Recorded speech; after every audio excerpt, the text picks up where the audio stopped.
Hindi natin pinoprotektahan si Bato dahil isa siyang magaling na chief of police. Pinagtatanggol niya ang mga inosenteng tao na nabiktima ng mga adik. Hindi lang dahil siya ay magaling kaya natin pinagtanggol. Pinagtanggol natin siya dahil ang pagtatanggol natin sa kanya ay pagtatanggol sa soberanya. Dahil kapag isinuko natin ang ating soberanya, ay para na rin natin pinagtaksilan ng ating mga bayani at ang ating inang bayan. Mga kababayan, ngayong taon ay 2026 pa lamang, pero grabe na ang pang-ate ni Marcos sa taong bayan. Kaya sa tingin nyo kapag naghintay kayo ng 2028, hindi tayo magkakagulo? Magulo na nga ngayong 2026, mas magulo sa 2028. Kaya bakit ninyo hihintayin ng 2028? Alam nyo naman na hindi mapagkatiwalaan ang mga traidor. Ngayon pa lang tinatraidor na tayo. Inaapi na tayo. Mas lalo na sa 2028. Hindi yan papayag na makulong sila. Hindi yan bababa. Saka gagamitin nila ang lahat. Katulad ngayon, inaapi tayo. Pati NBI, yung nilagay sa NBI, buhaya. Sa ombudsman, buhaya. 2026 pa lang magulo na tayo dahil sa pang-aapi. Mas lalo na sa 2028. Kaya dapat ngayon pa lang kikilos na tayo.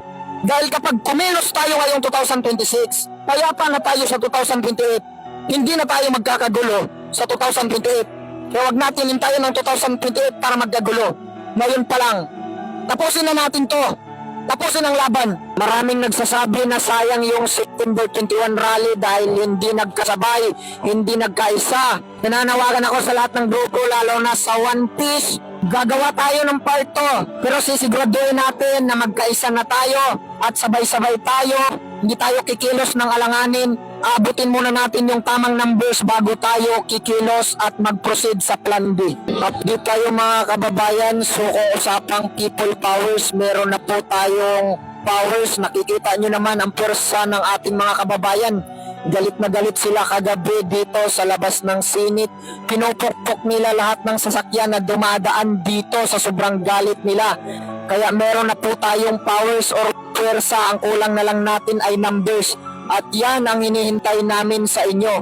Sabi nga ng ex-military kagabi dito sa rally, patuloy daw sila nakipag-usap sa Armed Forces of the Philippines. So ang sagot sa kanila, hindi daw sila pwede ang manguna kapag sinabing people power. Kailangan ang kumilos taong bayan. So alam nyo na ang gagawin ninyo. Huwag kayong panghinaan ng inyong loob.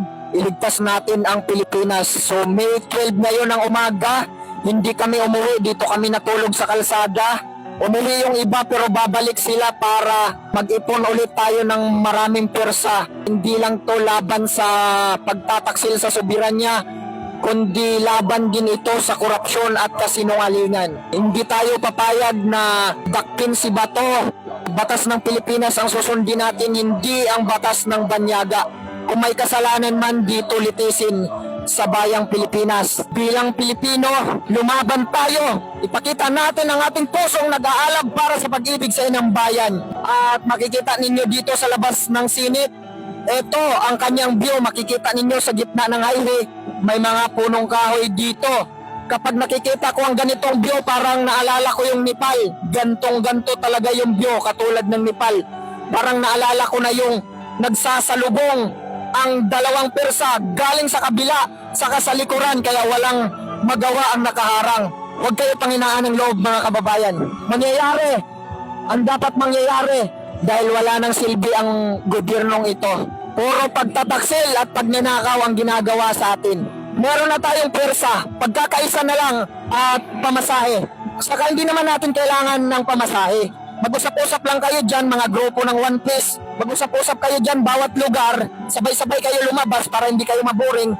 Yung galing Caloocan, maglakad kayo papuntang Maynila. Pag marami kayo, hindi kayo maboring.